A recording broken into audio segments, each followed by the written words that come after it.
అసూయ అనే చందమామ కథ చెప్పుకుందాం. బ్రహ్మదత్తుడు కాశీ రాజ్యాన్ని పరిపాలించే కాలంలో రాజగృహ నగరంలో ఒక ధనికుడైన వర్తకుడి కుమారుడు ఉండేవాడు. అతనికి వివాహమైంది గాని భార్యకు సంతానం లేకపోయింది. వైశ్యకుమారుడి భార్యను అత్తవారు రాను రాను చులకనగా చూడసాగారు. ఒకనాడు తన అత్తవారు తమలో తాము మాట్లాడుకుంటూ, దీని ముఖాన పిల్లల గీత లేదు, వట్టి గొడ్రాలు అనుకోవడం ఆమె విన్నది.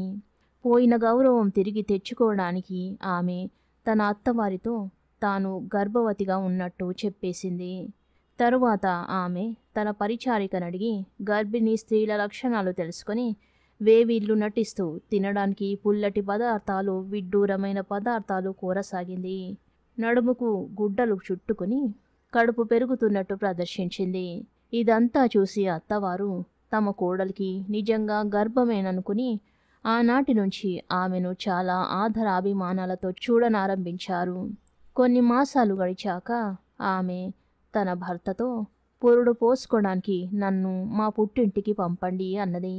ఆమె భర్త ఆమెకు ఒక బండి ఏర్పాటు చేసి ఆమె వెంట బోలెడు మంది నౌకర్లను, చాకర్లను ఇచ్చి పంపాడు. ప్రయాణం మధ్య ఒకనాటి ఉదయం ఆమె కాలకృత్యాలు నిర్వర్తించుకునేటందుకు గాను ఒంటరిగా దారి పక్కనే ఉండే చెట్ల మధ్యకు పోయింది.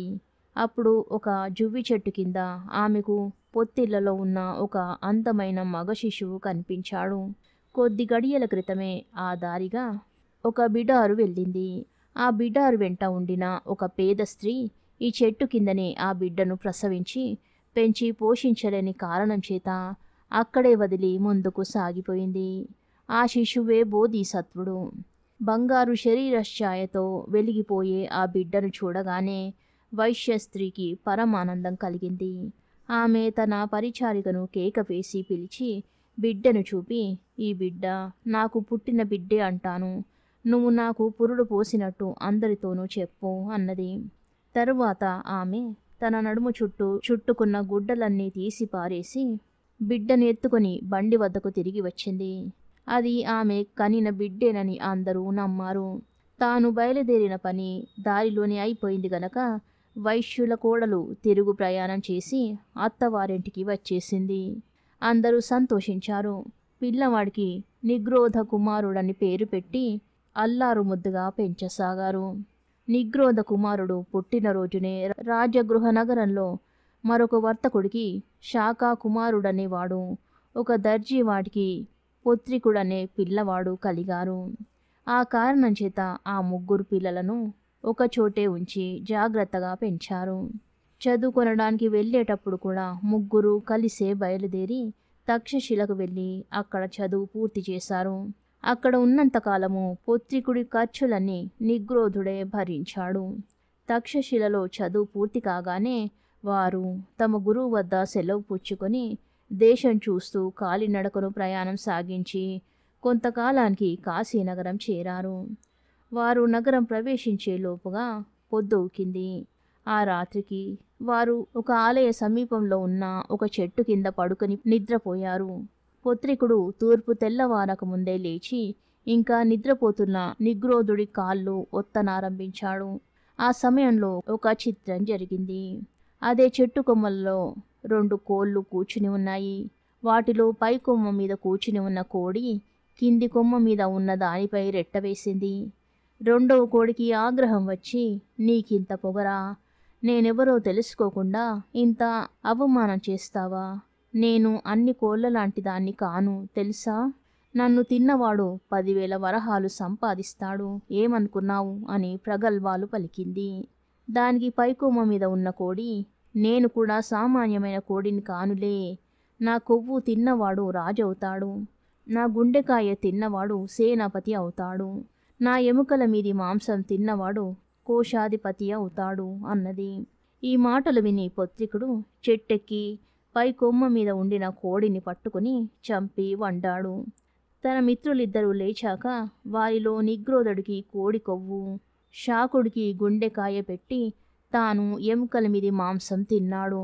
తరువాత అతను తన మిత్రులతో జరిగినదంతా చెప్పి, మనలో నిగ్రోధుడు రాజవుతాడు, శాకుడు సేనాపతి అవుతాడు, నేను కోశాధిపతినవుతాను అన్నాడు. తరువాత వారు కాశీనగరం ప్రవేశించారు. అప్పటికి వారం రోజుల క్రితమే కాశీరాజు చనిపోయాడు. ఆయనకు పిల్లలు లేరు. కొత్త రాజు ఎన్నిక జరుగుతుందని చాటింపు కూడా వేశారు. ఈ సంగతి ముగ్గురు మిత్రులు ఎరుగరు. వారు ఆ రోజు మధ్యాహ్నం ఒక బ్రాహ్మణ గృహంలో భోజనం చేసి అక్కడి నుంచి రాజోద్యానానికి వెళ్ళి అక్కడ నీడ పట్టున పడుకొని నిద్రపోయారు. వారిలా నిద్రపోయే సమయంలో ఒక రథం మీద రాజలాంఛనాలైన కత్తి, పాదరక్షలు, కిరీటము, ఛత్రచామరాలు ఉంచి మంత్రి, పురోహితులు మొదలైన వారు అటుగా వచ్చారు. ముగ్గురు మిత్రులు నిద్రపోయే రాజోద్యాన ప్రాంతానికి వచ్చి రథం ఆగింది. పురోహితుడు రథం దిగి వచ్చి ముగ్గురు నిద్రపోతూ ఉండడం చూశాడు. ఆయన వారి అరికాలు పరీక్షించి వారి ముగ్గురిలోనూ ఒకడికి మాత్రమే అరికాల్లో చక్రం ఉండడం గమనించి అతనే రాజని నిర్ణయించాడు. పురోహితుడి చేత రాజుగా నిర్ణయించబడిన వాడు నిగ్రోధుడు.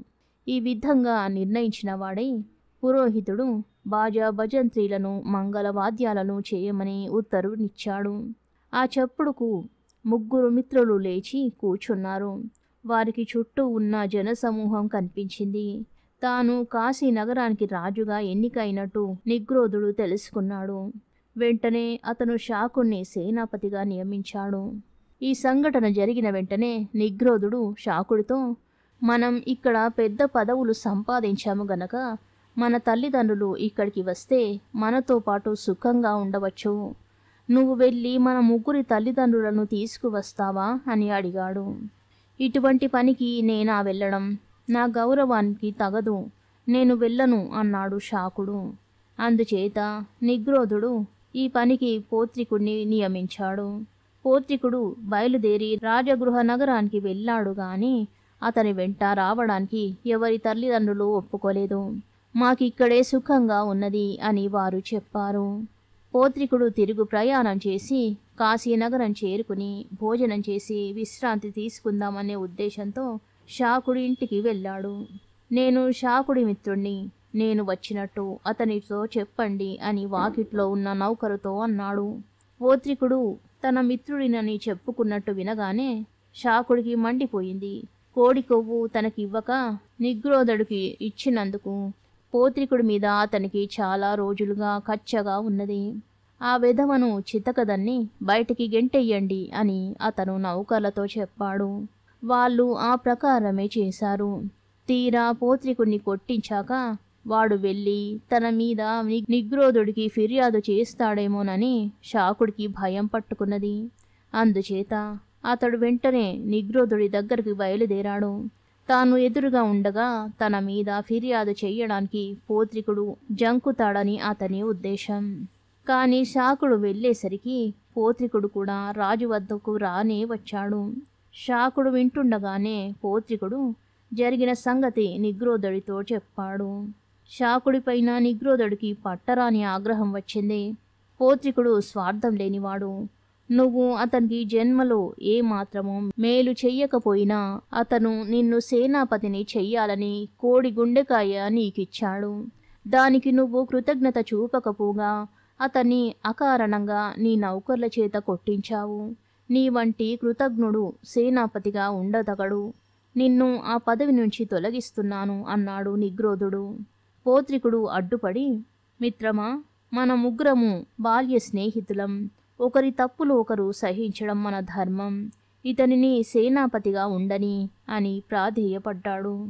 నిగ్రోధుడు శాకుని కనికరించి విడిచిపెట్టాడు. తరువాత అతను పోత్రికుణ్ణి తన కోశాధికారిగా నియమించాడు. ఆ పదవి ఏర్పడడానికి అదే మొదలు. అంతకు పూర్వం రాజుల వద్ద కోశాధికారులుండేవారు కాదు. ఈ కారణం వల్ల పోత్రికుడే ప్రపంచంలో మొదటి కోశాధికారి. కథ సమాప్తం. శుభం.